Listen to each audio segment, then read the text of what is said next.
was no thunder the night it began. No trumpet sounded from the heavens. No voice called my name from the dark.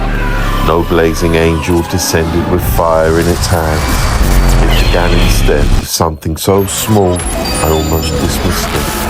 A pause, a flicker in the fabric of thought, a slight and terrible shift in the stillness behind my eyes.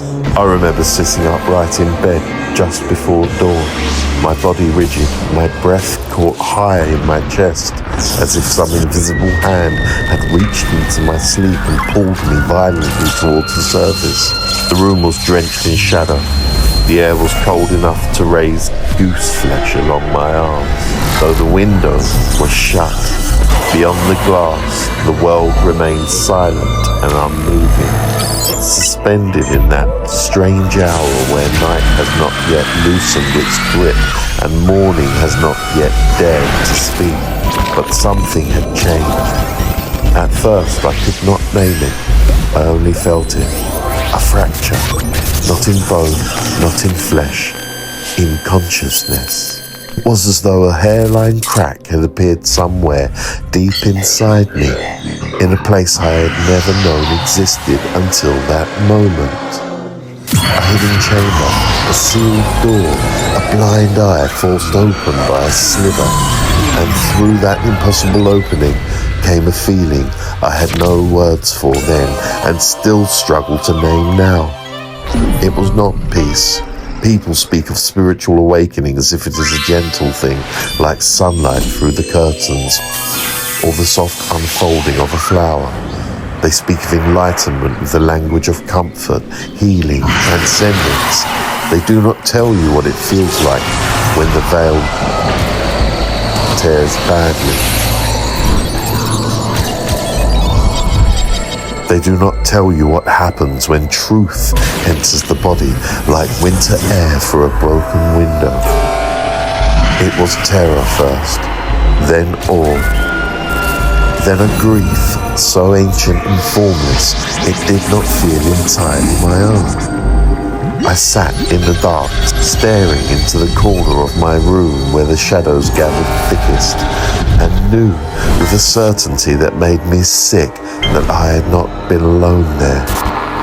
Nothing moved. Nothing revealed itself. And yet, the silence had presence.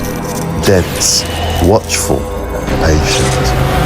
I did not scream. I could not. Some instinct older than reason warned me not to make a sound.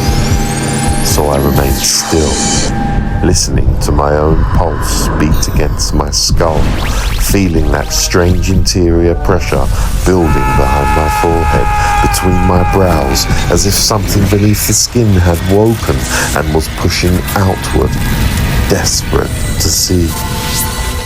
I do not know how long I stayed like that. Minutes, perhaps, or longer. Time becomes unreliable when fear enters the room. Eventually the pressure subsided. Though not completely, it retreated the way the tide retreats before a storm, only enough to make space for something greater. I rose from the bed on shaking legs and crossed to the mirror above the dresser. My reflection stared back at me, pale and hollow-eyed, but wrong in some subtle way I could not explain. I looked like myself, and yet not entirely, like a copy, like an imitation left behind while the real thing stood somewhere just beyond sight, waiting to step forward. My pupils were too wide, my expression too vacant. I lifted a hand to my face and watched my reflection do the same. For one sickening second, I thought it moved a fraction too late. I stumbled back and struck the edge of the dresser. The lamp rattled. Something inside of me whispered, "Run." But where do you run when the thing pursuing you is buried in your own consciousness?